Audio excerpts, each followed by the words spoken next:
Você sabia que Mokushiroku no Yonkishi, ou os 4 Cavaleiros do Apocalipse, tem algumas histórias secretas que estão lançadas somente dentro de cada volume do mangá? Bom, eu já trouxe algumas aqui no canal, mas eu tenho certeza que muitos de vocês não devem conhecer todas as histórias. Então eu resolvi, como um presente de final de ano, compilar todas essas histórias extras nesse super vídeo para vocês. Então prepara seu lanche, sua bebida, se acomoda aí no seu conforto pra gente começar logo esse vídeo especial.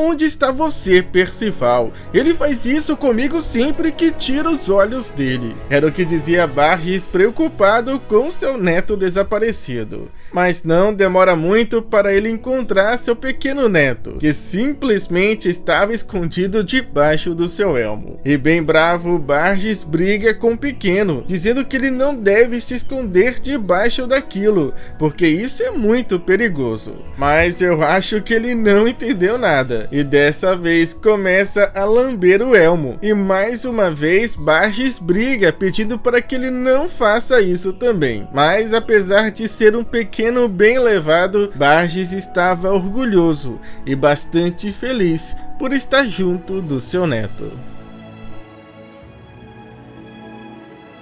E o pequeno Percival estava começando a aprender a dar os seus primeiros passos. E seu avô estava ali, para lhe incentivar. Vai, você consegue, não desista, está quase lá. E não demora muito para o pequenino se levantar e alcançar as costas do seu vovô, que o parabeniza dizendo que ele está indo muito bem. Porém, inesperadamente o pequeno vai além do que ele esperava e surpreende o vovô empurrando com uma força fora do comum.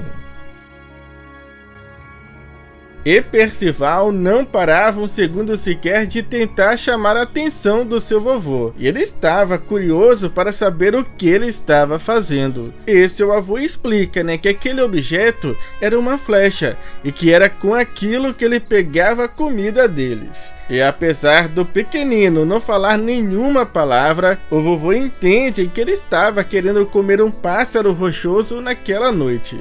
E provavelmente, como uma forma de confirmar que era realmente aquilo, o pequeno Percival simplesmente solta um pum.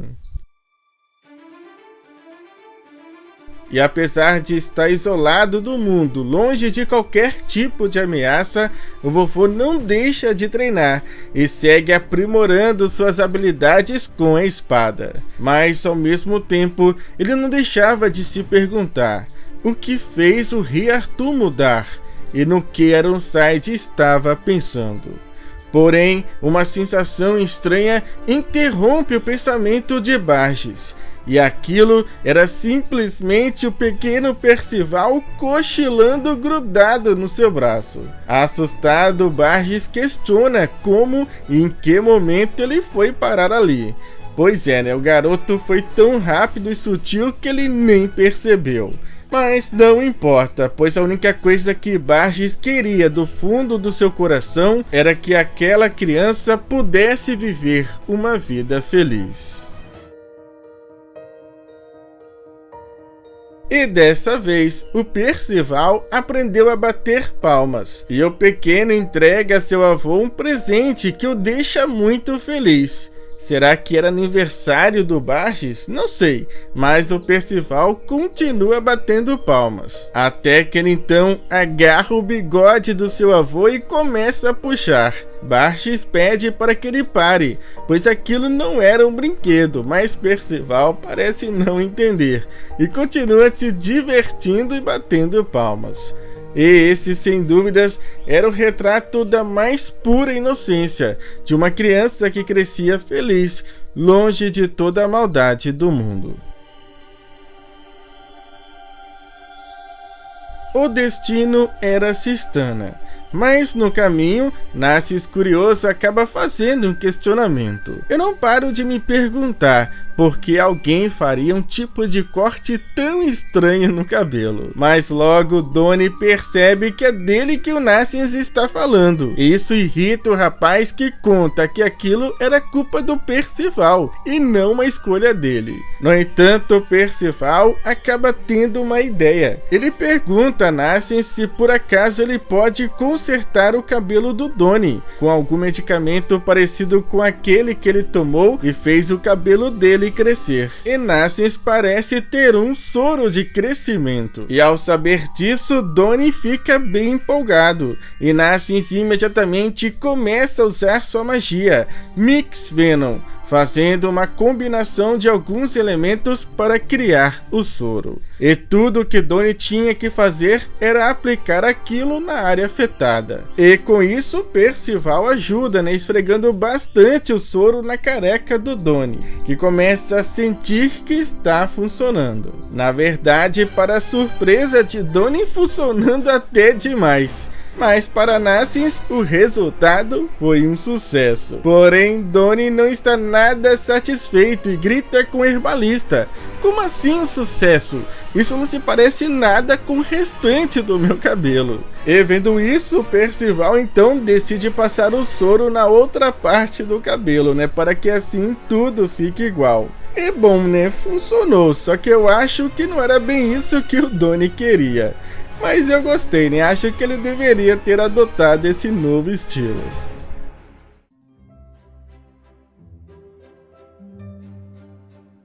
E na jornada para Liones, antes de atravessarem a Cordilheira del Fleiri, Percival faz uma pergunta a Donnie. "Donnie, é verdade que quando você estava em Liones foi treinado pelo capitão dos Cavaleiros Sagrados Hauser?"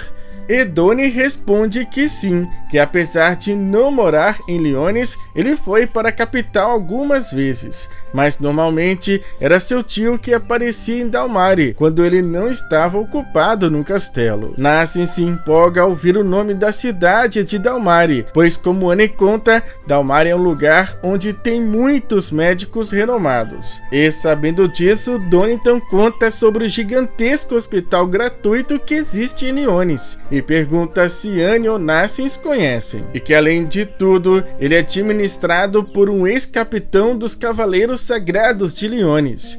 E isso deixa Nassians ainda mais surpreso.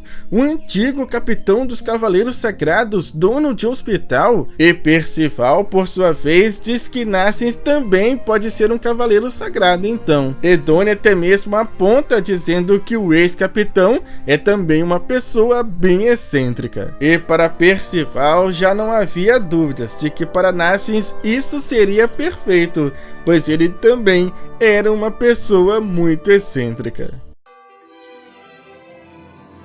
Ter um companheiro médico era um privilégio para poucos, e que hora ou outra seu conhecimento e suas habilidades medicinais eram usufruídas. A começar pela Annie, a que mais pedia por sinal, mas desta vez ela estava precisando de algum medicamento para dor no tornozelo, pois ela acredita que acabou torcendo ele. E Nassians acredita ter um, fazendo a combinação de Renbane com erva de bico com sua magia Mix Venom. Já Donnie se queixa de que nos últimos dias só tem tido pesadelos bem desagradáveis. E Nassians logo tem em mente algo que ele quer tentar: a combinação da Belladonna com uma raiz conhecida por luvas de bruxa. E por fim temos Percival, que pergunta a Nassians se ele tem alguma coisa que o faça ficar maior e com uma voz mais grossa e legal. E Nassians, empolgado, diz que provavelmente se ele combinar com seu Mix Venom, o fígado de um rastejador da areia, mas a traqueia de um lobo da poeira, pode dar certo. Ou quase isso, pois acredito que o Percival imaginou algo assim. Essa era a expectativa, mas sua realidade foi essa. E bem bravos, Donnie e Annie pedem para que Nassians resolva aquilo e faça o Percival voltar logo ao normal. E essa era a postura da pequena Annie, que tenta superar a sua mãe no seu intenso treinamento.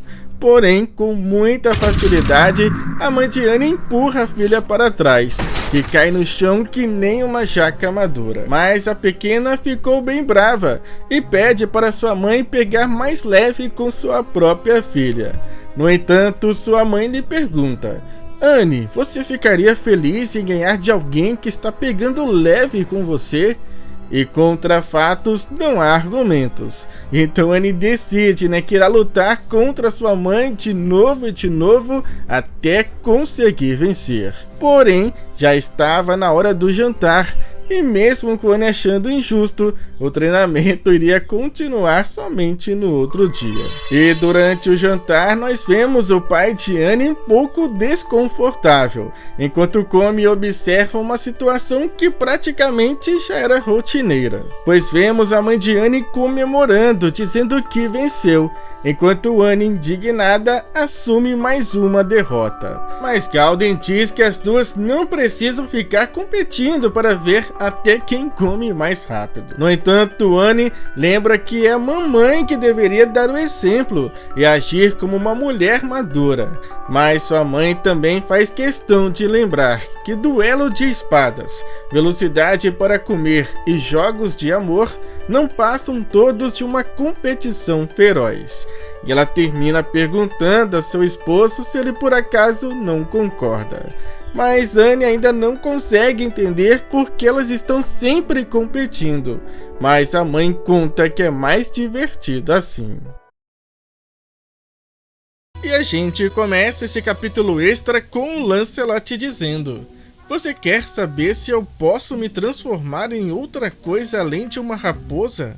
Bem, poder eu até posso, mas não vou me transformar, pois isso é um pé no saco. Mas Percival, que estava diante dele, queria saber mais, e questiona o rapaz lhe perguntando por que ele se transformou numa raposa e de onde veio o nome Sim. No entanto, Lancelot apenas responde que isso não significa absolutamente nada. Mas o pessoal não engoliu muito bem essa resposta não, e começam entre eles a questionar vários pontos. O Doni cita que ele consegue se lembrar que havia um herói dos 7 pecados capitais chamado Ban, o pecado da ganância da raposa. E Annie comenta dizendo que é verdade, e que a tatuagem do Ban era uma raposa também. Eunacens, por sua vez, complementa dizendo que ele sempre se vestia com roupas vermelhas. E tudo isso faz eles questionarem mais ainda. Sim, é o mesmo que pecado. Uma tatuagem de raposa? Ban dos 7 pecados capitais sempre usava roupas vermelhas. Raposa vermelha? E então, todos olhando para o Lancelot, chegam a uma conclusão dizendo: Lancelot, será que talvez você seja um grande fã do pecado da ganância Ban? Só que ouvir isso deixa o rapaz nitidamente muito irritado, e ele logo diz: de jeito nenhum, vocês só podem estar loucos. E finalmente chegou a noite em Liones. E nós vemos o Lancelot caminhando e resmungando pelas ruas, dizendo em voz alta: aqueles caras enfiaram o nariz onde não deveriam. E ele estava falando, claro, do Percival e seus amigos e aquele pequeno interrogatório. E logo, um pouco atrás dele estava o Tristan, que chama por sua atenção dizendo que aconteceu bastante coisa naquele dia. E o Lancelot concorda. Tristan também diz que acabou passando por Benwick, enquanto acompanhava a senhorita Gawain até Liones. Lancelot fica surpreso e questiona o porquê. E Tristan apenas diz que seus pais estão bem preocupados com ele. Mas Tristan diz que também contou para eles que não há motivo para eles se preocuparem. E, segundo o rapaz, eles disseram que o Lancelot pode voltar para casa quando quiser. Porém, o Lancelot responde: eu não posso ir para casa ainda, não antes de eu cumprir meu objetivo. E fechando seus olhos, Tristan diz que se é por este motivo, ele então compreende. E nós começamos vendo dois peladões deslumbrados por terem acabado de descobrir que abaixo do castelo existia uma área de banho. E o Percival comenta, que iria adorar que o Narcís e a Annie entrassem com eles também. No entanto, sendo mais realista, Donnie chama Percival de idiota por acreditar que Annie iria tomar banho junto com eles. Mas sem perder mais tempo, os dois pulam para dentro daquele piscinão. E aquele banho acaba virando uma grande diversão para Donnie e Percival. E enquanto isso, Annie, que está do lado de fora do lado de Narcís, diz para o garoto que ele pode entrar se quiser. Mas o mesmo responde que irá fazer isso mais tarde. E o tempo então se passa. E agora tanto Donnie como Percival estão acabados, jogados na cama como se não houvesse amanhã. E o nosso pequeno Percival conta que não entende porque ele está com tanto sono depois de um banho tão gostoso. Porém, tinha alguém ali que não estava no mesmo clima que os dois, pois Annie, bem brava, estava ali gritando com eles, dizendo que ela escolheu aquele quarto para dormir e que eles tinham que cair fora dali.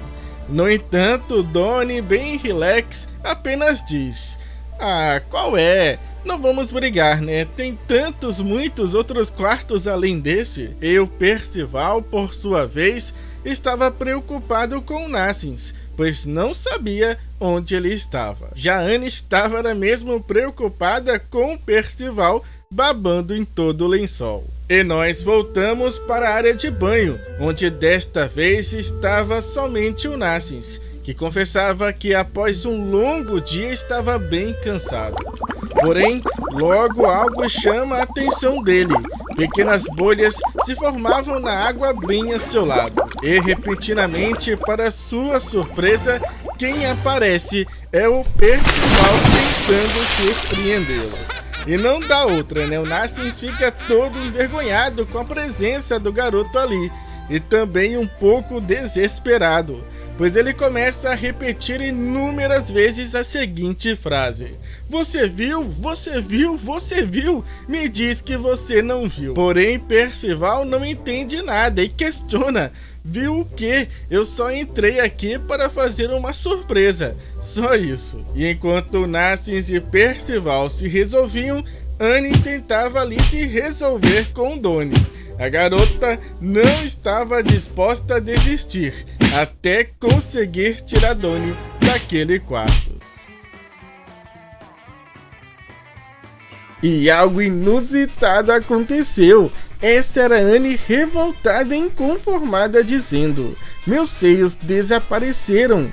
Olha esse corpo. Meu pescoço tem uma superfície elevada e minha voz está grossa. Narcís, é melhor você dizer o que está acontecendo comigo agora." Mas o garoto tranquilamente responde: "Angenhat, é isso que você ganha por tomar meus remédios por conta própria. Pois esse é o Yin Yang, uma poção de troca de sexo." Mas ele pede para que ela fique calma, pois o efeito só dura por cerca de 1 hora. Porém, ela não foi a única que tomou, pois Percival e Donnie também resolveram experimentar. E o resultado foi esse. Enquanto Percival estava em pânico por não encontrar mais seu piu-piu, Donnie estava aproveitando, pois só assim, para ele tocar nos peitinhos. Mas Narcís gostou da versão feminina do Percival. Porém, o garoto ou garota, acaba lançando uma pílula da poção na boca do Narcís, que acaba engolindo. No entanto, Percival acaba percebendo que Narcís não mudou muita coisa, Por que será? E nós voltamos à clínica do Randy. E logo se deparamos com uma estranha criatura, quase um Pokémon, que o Narcís acredita ser uma espécie de lagarto, usado para infusões. Porém, o garoto acaba se assustando quando ele começa a se mover. e sair correndo para os pés do Randy, que conta que aquele Pokémon era seu parceiro de trabalho, chamado de Yurung de 5 cores. E ele explica que na verdade ele é uma besta rara do mundo dos demônios, que foi dado para ele pelo Rei Meliodas. E Randy pergunta se o Nassens não acha ele fofinho. Mas o que o Hendrickson realmente queria dar para o Nassens era a cauda daquele lagarto. Ele explica que aquele Pokémon é manso por natureza, mas que sua cauda é a única coisa realmente perigosa, pois ela era venenosa, e que a cada vez que cresce uma nova cauda, o tipo de veneno muda até 5 vezes. Randy então mostra para Nassens os 5 tipos de caudas que ele cultiva, e realmente todas eram diferentes, tanto em formas quanto em cores. Mas Randy pede para que Nassens tenha muito cuidado na forma como ele irá utilizá-los, pois por mais que ele seja resistente aos venenos, ainda assim existem alguns tipos de venenos que nunca devem ser ingeridos. E o garoto fica extremamente agradecido pelo presente, e também por ele ser tão gentil com ele mesmo depois dele ter recusado a sua oferta. Mas Randy acaba admitindo que na verdade ele que deveria se desculpar por tentar separá-lo dos seus amigos. Porém o Nassens pergunta a Randy se ele pode lhe pedir um conselho, mas nada relacionado a venenos ou remédios, mas sim sobre seu parceiro, o seu amigo. Mas o garoto não sabia muito bem como dizer aquilo, até Randy, já desconfiado, perguntar: "Você está querendo me pedir um conselho amoroso?" E coitado do Nassens, o garoto fica todo envergonhado, sem saber onde esconder a cara. Mas quem nunca, né, passou por isso? No entanto, ele responde não ter certeza, já que ele ficou muito tempo sem ter nenhum amigo. Por isso, ele não sabia o que era aquela sensação, aqueles sentimentos. E para a felicidade e esperança do garoto, Randy diz que pode dizer algo com total certeza. "O meu melhor amigo me disse uma vez que eu sou um completo desastrado quando se trata de relacionamentos, e que é por isso que eu nunca tive uma namorada até hoje." E a expressão do Nassens é impagável. Em pensamento, ele só dizia: "Eu não devia ter dito nada." Randy então lamenta por não poder ajudar, mas Nassens pede para ele não se preocupar, pois era uma ótima pessoa. Porém, segundo Randy, isso era o que ele mais escutava das pessoas. Nós então mudamos de cenário. Do lado de fora, sob a noite estrelada de Liones, podemos ver o elmo de Golgius, um dos mais antigos cavaleiros sagrados de Liones. E ao seu lado estava Tétis. Ambos estavam tendo uma conversa, onde o cavaleiro conta que acreditou que realmente fosse morrer durante aquela batalha. Mas Tétis pede para ele não se preocupar, e completa dizendo: "Porque eu sempre estarei aqui para te proteger, pai." E além disso, a verdadeira batalha está para começar. Seu pai fica feliz com sua resposta e diz estar rezando para que ela também encontre a estrela que tanto procura. E ambos terminam dizendo um para o outro que se amam.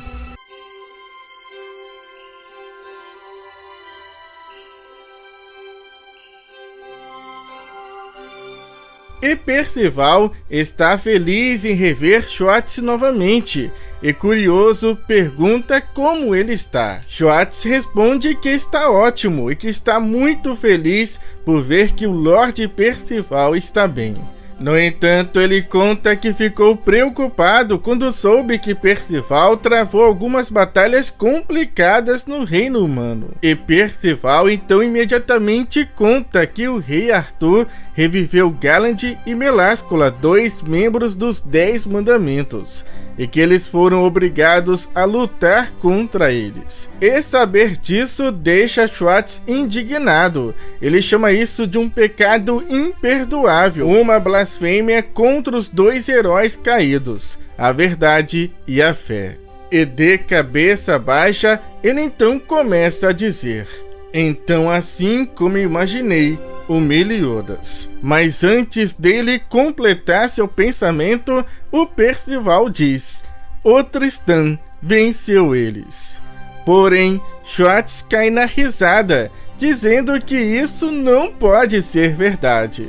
Mas Percival confirma que é verdade, sim. Entretanto, Schwartz não consegue acreditar e até mesmo diz que Percival pode ter sonhado com isso. Mas o garoto volta a dizer que não foi um sonho, enquanto Schwartz ainda tenta encontrar outra resposta, pois isso era impossível para ele de acontecer.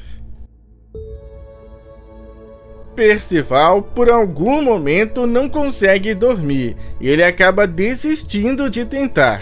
O garoto então se levanta e coloca seu elmo e sua capa, enquanto todos os outros continuam a dormir, com exceção do Lancelot, que aparentemente estava também acordado. Percival então sai para fora. Usando sua magia, ele voa pelo céu do reino dos demônios. E logo ele se depara com a Colmeia, o lugar de onde eles vieram, e que conecta o reino dos demônios a milhares de locais diferentes. Mas naquele instante, alguém chama por Percival. Eram alguns demônios que estavam preocupados com ele ali fora. Eles queriam saber o que ele estava fazendo.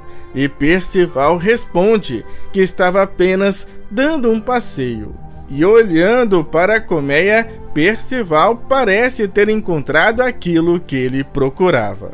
Percival entra num daqueles buracos. E dentro dele, ele começa a caminhar lentamente e atentamente.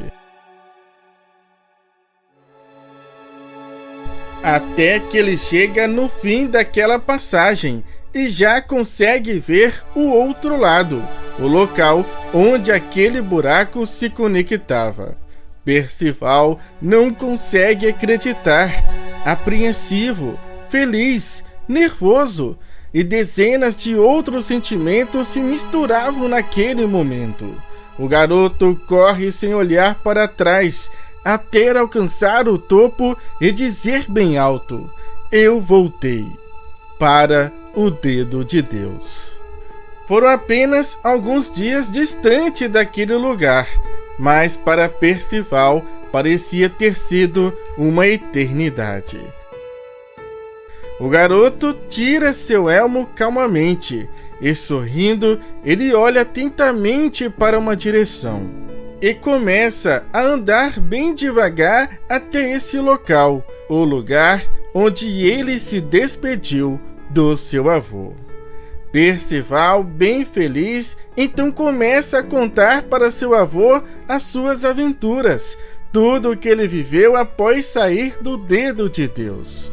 E Percival também conta que nesse momento eles estão bem perto de alcançar o reino de Camelot, onde está o rei malvado Arthur, e que seu pai deve estar lá também. Percival promete que irá colocar os dois no seu lugar e descobrir por qual razão eles fizeram tudo isso com ele e seu avô. E por fim, Percival pede: vovô, não fique preocupado, porque eu fiz muitos amigos, mas eu nunca deixei de sentir a sua falta. E enquanto Percival conversava com seu avô, Lancelot, que havia despertado assim que ele saiu, estava ali de longe, sem que ele soubesse, sendo exatamente aquilo que Percival contava para seu avô: um grande amigo, um anjo da guarda. A jornada de Percival começou assim que ele perdeu a pessoa que mais amava. E nesse tempo, ele conseguiu viver muitas aventuras e fazer grandes amigos. assim como seu avô gostaria que fosse e desejou nos seus últimos momentos. Você acha que eu só podia me transformar em uma raposa? Era o que dizia o Lancelot depois de se transformar numa figura bem familiar, mas que na visão de alguns não passava de um porquinho redondinho apetitoso ou um porquinho bem fofinho. Mas Lancelot não para por aí e pede para que eles olhem o que mais ele pode fazer. Então ele se transforma num coelho, logo depois num velhinho e em seguida numa fada bem estilosa. E por fim, até mesmo num mini gigante. E depois de ver essa apresentação, Doni aplaude dizendo que Lancelot é muito talentoso como artista. Já Nassins está impressionado com a quantidade de transformações, enquanto Annie não pode deixar de reparar que em todas as transformações ele parece ter um olhar bem assustador. E por fim, Percival acredita que tem sangue de fada correndo nas veias do Lancelot. E Tristan, que estava logo atrás, confirma, mas ressalta que não são todas as fadas que podem se transformar. E aquelas que podem geralmente não possuem tantas transformações assim. E Tristan segue explicando. Para elas, esta é uma importante habilidade de camuflagem, e que seria muito bom se todas pudessem se transformar em uma forma diferente de uma fada.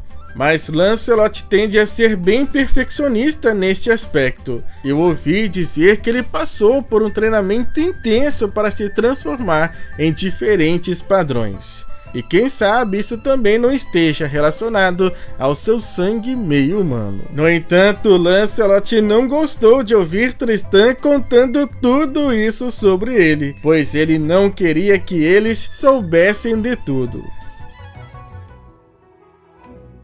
E a gente começa vendo Gawain bem concentrada recitando um feitiço. E após um brilho intenso, nós podemos ver que aquilo era um orbe de encantamento. E ela parecia surpresa com o resultado. Até que toma um susto com Percival surgindo repentinamente perguntando: "Isso é um pudim?" Mas bem brava, Gawain diz que ele não deve olhar as coisas sem permissão. Entretanto, Percival admite que ficou curioso ao ver que ela parecia estar se divertindo, mas Gawain explica que aquilo não é um jogo, e sim uma magia de alto nível, pois ela selou o pudim no orbe de encantamento para que pudesse comê-lo quando quiser. E Percival acha isso incrível, que Annie também irá gostar. Porém, Gawain acaba dizendo que existe um pequeno contratempo, pois ao lançar o orbe e ativá-lo, o pudim que foi selado acaba ficando desse jeito. Em desespero, Gawain conta que tudo, até o selamento no orbe de encantamento, funciona. Mas assim que ela quebra o orbe, o pudim perde a sua forma. Endurecê-lo estragaria seu sabor. No entanto, Percival parece ter uma ideia e logo diz para Gawain: "Que tal se você colocar o pudim no recipiente e só depois selá-lo no orbe?" E ao ouvir isso, Gawain diz que Percival é um gênio.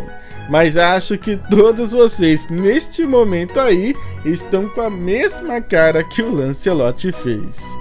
E essa foi a nossa coletânea de histórias perdidas, que só podem ser encontradas dentro dos volumes lançados. Eu espero de coração que todos vocês tenham gostado e me diz aí qual foi a história que você mais gostou, pois eu também vou deixar aí nos comentários a que eu mais gostei. Então comentem, vamos continuar conversando aí embaixo, né, até o lançamento do nosso próximo vídeo.